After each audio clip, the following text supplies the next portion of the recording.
Good Wednesday morning, everyone, and welcome into today's daily Bible reading for March the 29th. Today, we are reading together in Leviticus chapter 18, which is really going to launch us into the holiness code that is contained in these last few chapters of Leviticus, these instructions concerning holiness. We're going to see as we begin here in chapter 18, really reaching back to chapter 17 as well, that a lot of this had to do with you're going into a place where my name is not honored, where you're going to be among a people, in a land where the people there are not in covenant with me, and they do a lot of things that you just can't do. They do a lot of things that are just abominable in your sight, a lot of things that fall woefully short of the holy standard that you are to live by as my people. Remember, going back a few chapters, you are to be holy as I am holy. You are to be holy, for I am holy. Here are the instructions, the beginning instructions for Israel as the holy people of God as they enter into the land of Canaan. So let's read here together in Leviticus chapter 18 and verse number 1.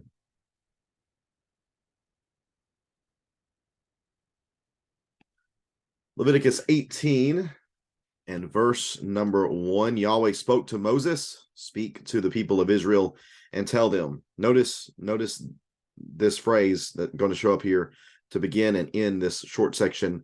I am Yahweh your God. Do not follow the practices of the land of Egypt where you used to live, or follow the practices of the land of Canaan where I am bringing you. You must not follow their customs. You are to practice my ordinances, and you are to keep my statutes by following them. I am Yahweh your God. Keep my statutes and ordinances. A person will live if he does them. I am Yahweh. Verse number 6 of Leviticus 18. You are to not come near any close relative for sexual intercourse. I am Yahweh. You are not to violate the intimacy that belongs to your father and mother. She is your mother. You must not have sexual intercourse with her. You are not to have sex with your father's wife. She is your father's family. You are not to have sexual intercourse with your sister, either your father's daughter or your mother's, whether born at home or born elsewhere. You are not to have sex with her. You are not to have sexual intercourse with your son's daughter or your daughter's daughter, for they are your family. You are not to have sexual intercourse with your father's wife's daughter, who is adopted by your father. She is your sister. You are not to have sexual intercourse with your father's sister. She is your father's close relative.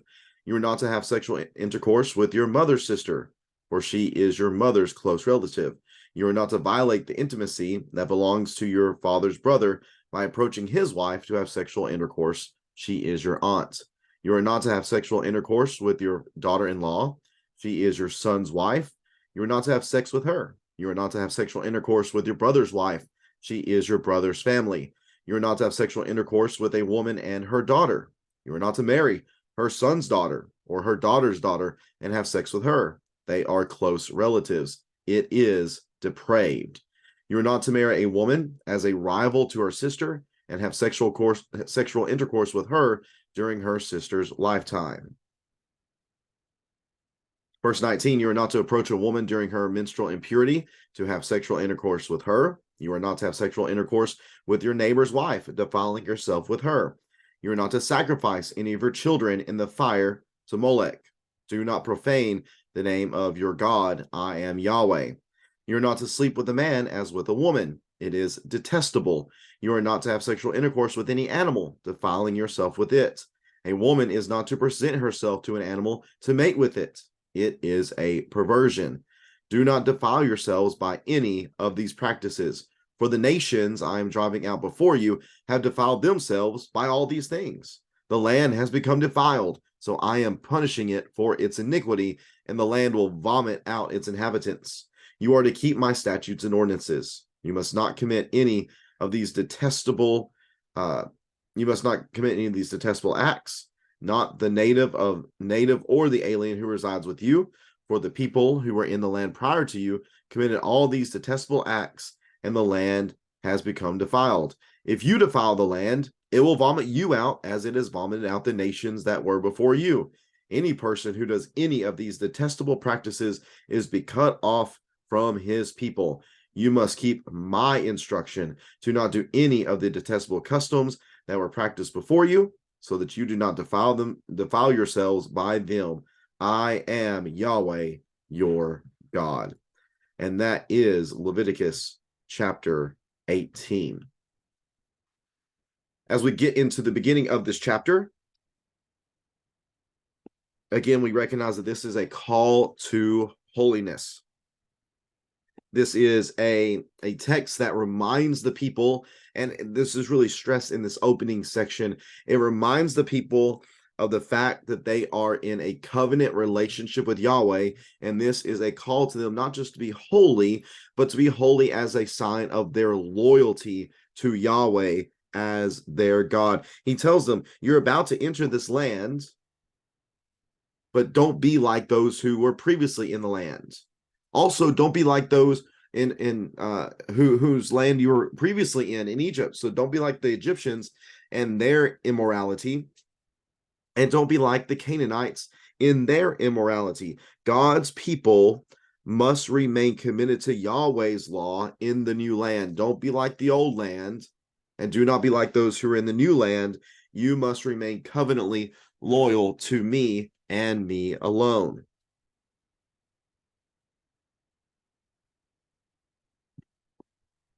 Part of that, as we'll see as we go through this section, because this opening paragraph here in chapter 18 and verses 1 through 5, it doesn't encompass just what's said here in chapter 16. In fact, I would say that this really sets the stage for everything that we're going to see as we continue throughout the rest of these chapters, in all of these chapters that are in regard to their holiness and being a set apart people for Yahweh.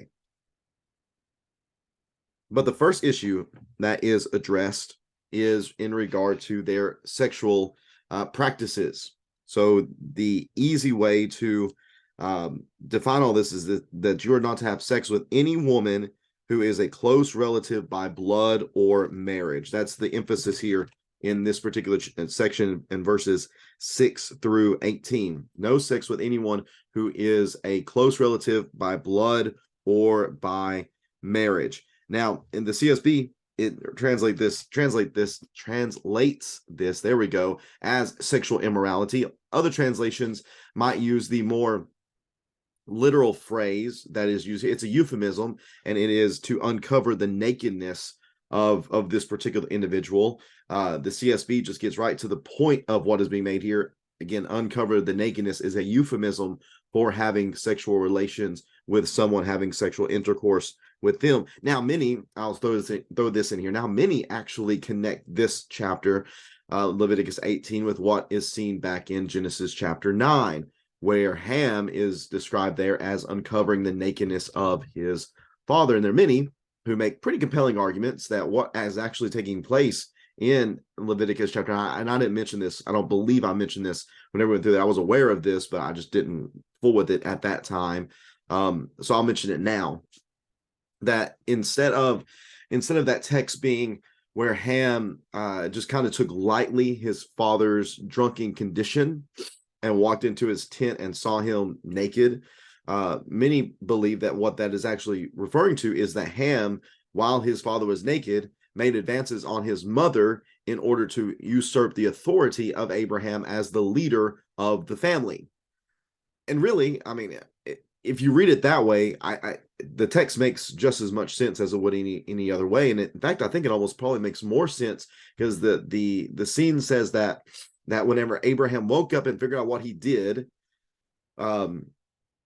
he was enraged, and he laid a curse upon Canaan, who would be the descendant of Ham in that moment.